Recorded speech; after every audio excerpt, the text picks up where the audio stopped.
વાત છે જામનગરના નાઘેડીની, જ્યાં પતિ પત્ની અને વોનો કિસ્સો સામે આવ્યો.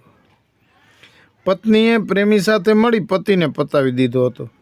ઘટના જ એવી હતી કે નાઘેડી પાસેના ચારણના ઝૂંપડામાં રહેતા જીવણીબેનને સગરાજ દેવકરણ સુમાત સાથે પ્રેમ સંબંધ બંધાયો હતો. એ દરમિયાન જીવણીબેનને સગરાજે મોબાઈલ આપતા આ વાતની એમના પતિ કિશોર ધાનસુર સુમાતને ખબર પડી જતા બંને પતિ પત્ની વચ્ચે ઝઘડો થતો હતો. પતિ આડખીલી રૂપ બનતો હોય, જેના લીધે પ્રેમી સાથે મળી પતિને મોતને ઘાટ ઉતારી દીધો હતો. શુક્રવારે સવારે સળગેલી હાલતનો મૃતદેહ પર પોલીસને જાણ થતાં કબજો મેળવી તપાસ કરતાં માથાના ભાગે ઈજાના નિશાન જોવા મળ્યા હતા.